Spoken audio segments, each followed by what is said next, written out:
Good afternoon and welcome to the CRSG Interview Show. Today we're talking with Joe Hall and Tony Corrington of the Joe Hall and the Continental Drift band. They're currently appearing at the Rainbow in Montreal, and they'll be there until next week, I think. And they've been called, to briefly outline the band, they've been called Canada's answer to Frank Zappa. They originate out of Toronto, and they have their first album out, recorded last year, and it's entitled On the Avenue. I guess I'd like to, we'll leave it here for all of the people who are watching, and they can rush out and buy it as soon as the show is over. To start the interview, I'd like to get into how the band was formed. It's a good place to start, I imagine. How'd you all get together? You want to take that, Joe? Well, first off, let me say it's nice to be here, Eric. I wish you'd have let me know it was going to be on camera and I'd worn my Gucci dress.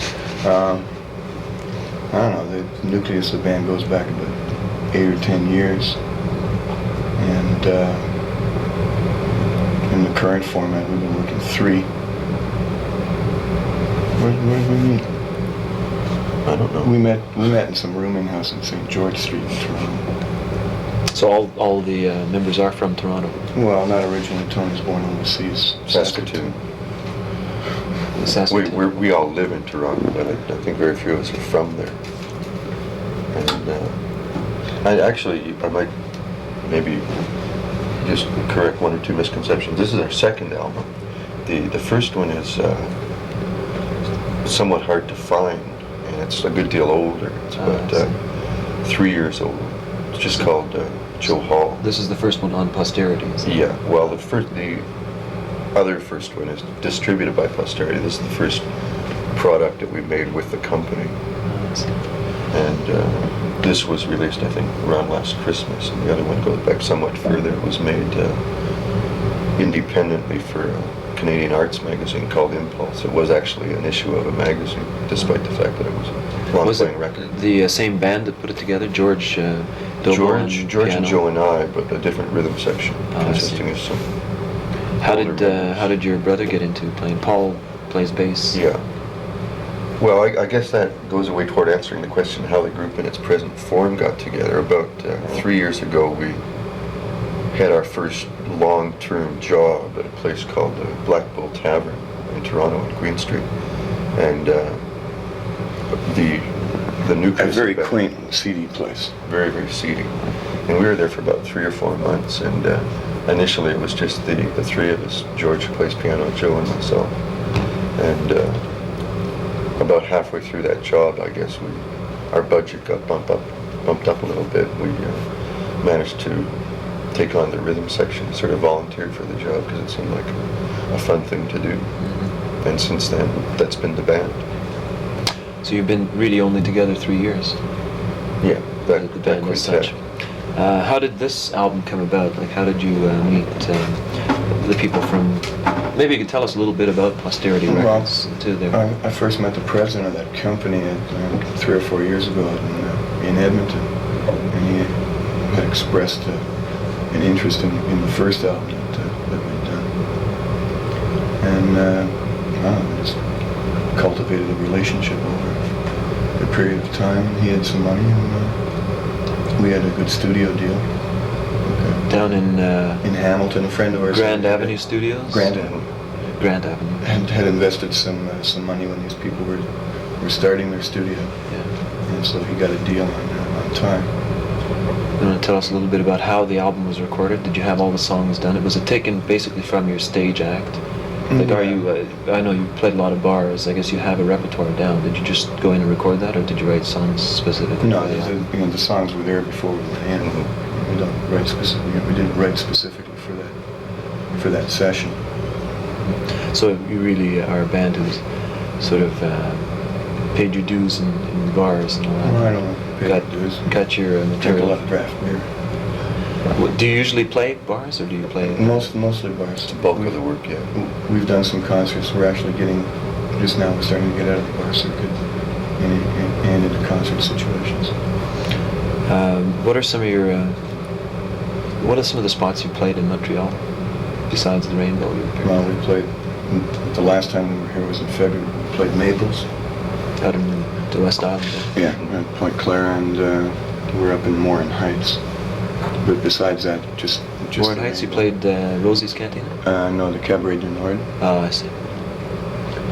What about any tours that you've been on across the country? We were out west this summer, working bars, and we're going to go out again in 3 weeks with the Good Brothers, warming up on a concert tour for them. Maybe we can get into the tours for a little while. You know, some interesting experiences. I'm sure that a band that's been around for at least 8 years or so must have had some.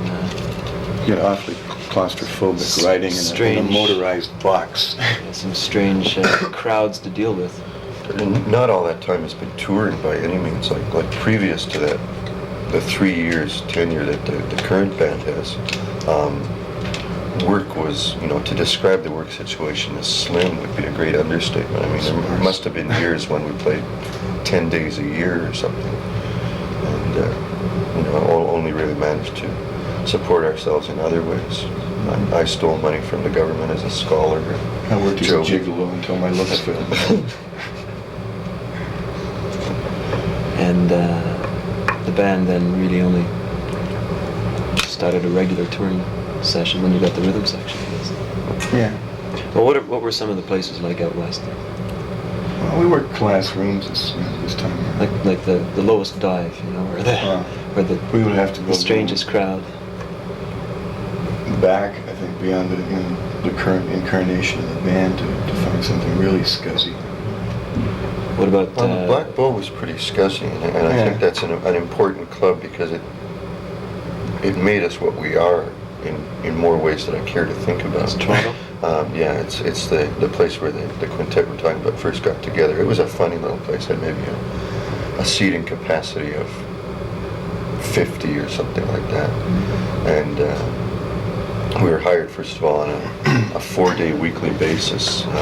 We'd open the week, and they didn't want entertainment on the weekends, oddly enough, because they had this great drinking crowd of Finns, and whether anybody was playing there or not, it didn't matter, because they all came in at noon and stayed through the day until 1, and then fell off their seat and left.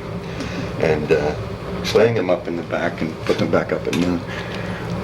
And the stage was conveniently located immediately adjacent to the men's washroom, so that every 10 seconds somebody would stumble by and knock over the drums or fall on the piano or talk to us in the middle of the song. You have to figure out a response quick in a situation like that. Yeah, I guess you really develop It's hard to be blind to it when somebody falls over. You really develop a good set of phrases to use for hecklers. We wound up incorporating a lot of external craziness into our act just by way of defense, and so I think we still sort of can assimilate things that happen in the audience or things that people say to us, as part of what we do. Along with that, it built up a real informality, like a situation like that. It didn't really matter what we said or did. So now we've come to the point where we don't care what we say or do. It's just a very open thing on stage. Mm-hmm. So the Black Bull was your training ground in a sense? Yeah. Where is the Black Bull in Toronto? It's on the corner of Queen and Soho. What kind of district is that in? It's Queen and Spadina. It's becoming very shishi lately. What's the whole music scene in Toronto like? I mean, we have a certain social image. Montreal has an image, and Montreal has a different image, and yet you find a lot of bands coming, a lot of original people coming out of Toronto. I wonder if you could tell us a little bit about the music scene there. No, I think for original bands, there's a lot more scope in the Toronto area, just because there's more places to play. It seems in here. It's a very diverse scene, and it changes very quickly. Like it's changed under our feet several times, so that there come to be whole rafts of clubs where we have played but can't play anymore because they're pursuing this exclusive punk policy or something. So that we kind of get written out of that. But a year later, we're back wherever we were. What are some of the better places to play in Toronto? Then I really know nothing about the area, but. Well, there's the famous El Macombo. That's pretty much the biggest club in the city, for prestige, for the quality of groups that play there. We've only begun to play there recently. We had job headlining upstairs, which is about the best a local band can do. There it was about 6 or 7 weeks ago. The job went very well. Appreciated that. We spent about close to 3 months over the past year working in the basement of a place called the Hotel Isabella, which is a dive, but a friendly, very dark. The first time I went in the place, I had the impression that the floor was dirt. And any other clubs? We just worked in one place called the Hotel California. Very imaginative name there. In fact, the room that we played in is called the Fast Lane. Another 5 cents for Don Henley. Cha-ching. How about Basin Street, which is, well, actually now they're mostly cabaret stuff. How about some of the bands coming out of Toronto? What do you think of them? Well, because we're working a lot, we don't really get a chance to see that many other bands. I think there are a lot of good original bands. We recently had the opportunity to see Ernie Smith and the Roots Revival, who we'd never managed to see, a sort of We saw them in Toronto-based reggae. They happened to do a Sunday night show, so we saw that. There are a number of really original personalities. Mendelssohn Joe, for one, who we could mention in light of the fact that he painted this picture that adorns our second album. Is he also a musician? Oh, yeah, well, chiefly, I guess. Musician, painter. Very interesting cover. This comes from a series of paintings of Canadian musical personalities that he did for his show. Because he's friends with Joe and takes him quite seriously. It's not a derogatory painting, but he did do several of those. He did a big thing, big spread of Anne Murray in front of the Bank of Commerce, and Dan Hill in a limousine filled with money, that kind of thing. It's a very classy cover, It looks like a good job. Posterity are good that way.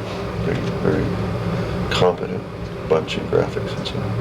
What kind of, do you have any set restrictions when you go into the studio? Does posterity say, okay, we want you to do a pop song, or are you given total freedom? Not at all so we far. We did exactly what we wanted to. We would take. We had a few problems towards the end of the mixing. We'd take the tapes up to the president, play them for him, and he'd say, the snare sounds a little too hot, so we'd go back to the studio. By and large, we'd remix working and arrangement. the engineer would say, well, bring the snare up a little bit, and we'd take it back to Ottawa. Except for a few things, by and large, this was a product over which we had total control. I was the producer, and most of the decisions were ours in the end. That's good to hear. How was it doing when it first came out? It's been out since December. I think it's sold between maybe 7,000 and 9,000. You were planning a second one? A third album, but another one in this series? We're going to record in January, that much we know, and everything else is pretty much up in the air. I think we have a pretty good idea what material is going to be on it. Well, let's get into the music then. When you go about writing songs, I know both of you write the material for the albums and the stage work. How do you decide how the song is going to go? Do you play around with it for a while in the bars, test it in front of audiences, or do you just decide that's an arrangement and never change it? We just mostly play it around relating to the chordal structure, and then just if anybody has any specific ideas, they just try them out. Most of that takes place in a bar. You do a couple of different styles. Third World is a reggae song. Almost reggae. Almost a reggae. A couple Punky others reggae. are like Punk Lunch, I guess, could almost become a punk song in a sense. That's what we were trying for, sure. How? Well, the arrangement is dictated by the nature of the song, and the songs pretty much spell out the way they have to be treated once they're written. Punk Lunch, from the instant that Joe had it, sort of prescribed the kind of treatment it had to have. You're right in pointing out that there are a lot of different styles. We like to make a general kind of fun of the different kinds of music we hear, and we play in a lot of styles just to keep ourselves entertained, because I think there's nothing more deadly than having a consistent ballad style, or having to always sound like who you sound like. Yeah. Who do you think are your influences? Who did you grow up listening to? Or who did you try to play guitar like or sing like? Arthur Snatz, the ukulele playing barber, good friend of mine. Do you find there are a lot of local influences, or did you go by the records that were national favorites at the time? Well, I personally, mostly influenced by singer-songwriters, kind of folky or folk rock era. Such as? Bob Dylan, Leonard Cohen, David Blue, Fred Neil, Randy Newman. Yeah, I think if we were actually just to spell out our influences, they'd be kind of diverse and kind of disappointing for people who would think that maybe our direct roots are in other funny bands like Zappa or the Bonzo Dog Band or people like that who we don't actually listen to. For myself, all the music that I listen to is jazz. Joe, as you said, listens to the singer-songwriters and a lot of odd things, like Screaming Jay Hawkins, who's a bizarre performer, some kind of rhythm and blues style, and reggae music and German cowboy music and so on. It's a very motley kind of set of influences. Do you want to talk a little bit about your image? I guess you've been called, like I said at the beginning, the Canadian Frank Zappa. Like, how did you get that label, and what do you think of it? Whoever first made that comparison couldn't think of anything else to say. I don't know. I don't really see the comparison. Well, there's some basis for it. I mean, we have a kind of a complex, symphonic, jazzy, rocky group style, and that's I think you coined a new phrase there.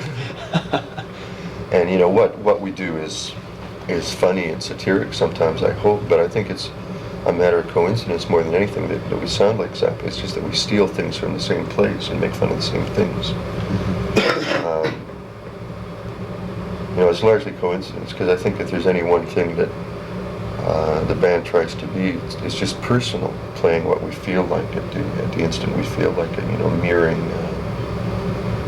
the various influences that we have coming out of folk or R&B or, in the piano player's case, training at St. Michael's Choir School. We just try to make that clear all the time. How about the name of the band? How'd you get that?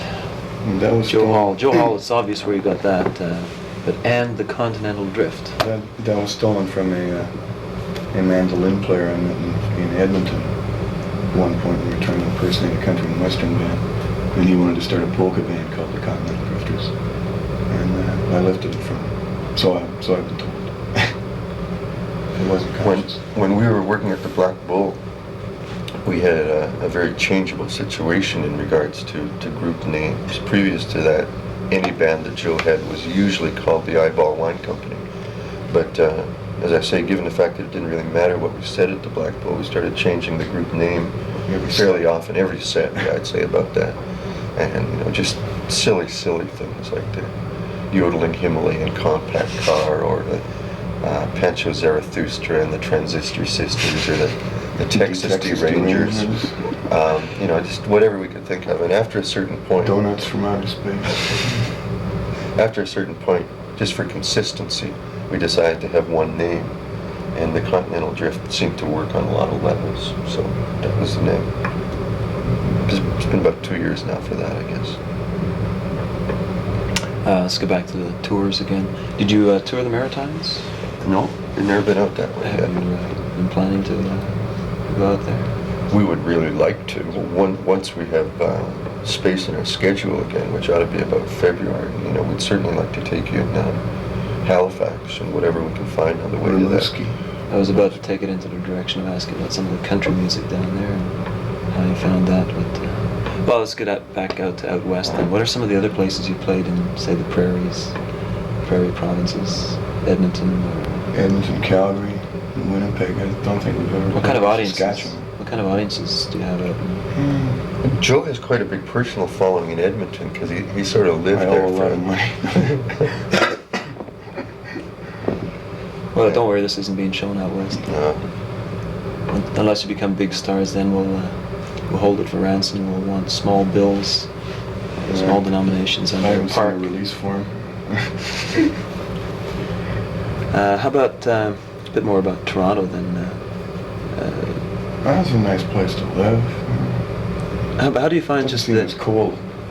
Not the Montreal. musical image or not the musical atmosphere, but how about just in general the atmosphere between the difference between Montreal and Toronto? How do you find, say, going out for drinks in Toronto is different from Montreal? When I'm at home, I walk everywhere. I stay south of Bloor Street. It sounds, like living in a small town. Never go over to Yonge Street. Do you guys sort of hang out together as a band too, or you do Not much, Each other's no. guts. Very sort of feeling between all of us. sort of just a professional thing? That's right. And we spent the last 3 years no more than 3 feet away from each other. How about Montreal? When you were in Montreal, have you gotten to see a couple of places downtown here? Do you? I guess you're performing at night, so obviously you don't. I really enjoy the little hamburger stands with the pinball machines in the center. So as a group, we've only been out here twice, and both times for a week this year. We don't really know the city very well. I'm coming to be more and more attracted to it. The last time we were here for a variety of reasons, it really depressed me, because we were coming off a short tour on which we spent a lot of money and really didn't have the wherewithal to survive properly here. We were all freezing. It was that really cold spell early in the year. February. And we were playing. Seems every time we come here, our personal black cloud just blossoms, takes over the whole city. I like it much better this time. The weather is more clement. It's only raining. Last time we were all freezing and penniless and would have to play for not much money at night and watch all these people go by in three-piece suits and Cardin originals, and it really got to me so much so that I wrote a fairly nasty song, which is not specifically It's gonna about be a disco Montreal, hit. although I wrote it here. It's called How Many Miles to Babylon. I'm feeling much more positive about the city though this time through. We talked about influences before and how you can have influences in your music, but there's another way of being influenced by stage presence, I guess you'd call it. You must have some favorite performers who you've seen. Like, is there any people that you find yourself emulating as much as, but just enjoy the way they perform? So a lot of people who are an inspiration to us, like comedic performers. Robin Williams and what he does outside of Mork and Mindy. We saw early in the year a hour and a half video recording of him at one of the comedy shops in LA, and I was just staggering the way his mind worked and how much he was able to draw on different kinds of, You have a little bit of improvisational comedy right there on Johnny Nada, the song on the second side here. Half the way through the song, you get into this Johnny Nada and Vince, I think it is, the other two guys talking back and forth. And, I guess we'll maybe play that a little bit later on. How did that come about? Well, I wrote the song for no particular reason except that it maybe reflects a lot of the plazas I used to hang around in Scarborough when I was in high school. A lot of the people I used to know sort of tangentially. I wrote the song very quickly, just having, conceived the name Johnny Nada. That the whole song blossomed out of that. It took me about 5 minutes. Now, the way the rap attached itself to that is just a kind of thing we do. We have a number of songs that are in and out of the repertoire at different times that break down towards the end, and we go into something that's sort of partly scripted, but partly off the cuff.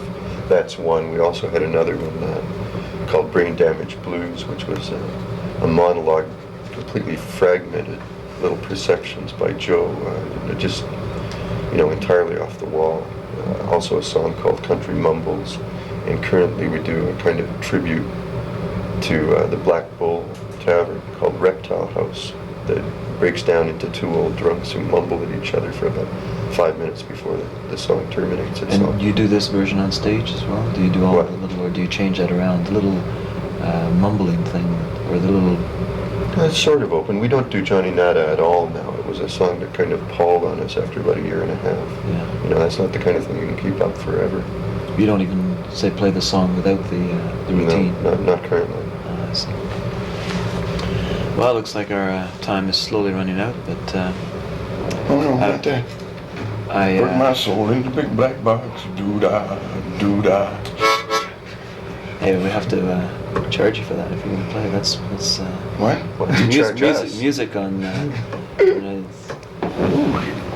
Anyway, yeah, it's been nice talking to you. We've been talking with Thanks, Joe Eric. Hall and Tony Corrington from the Joe Hall and Continental Drift. I hope your second album does as well as first, better.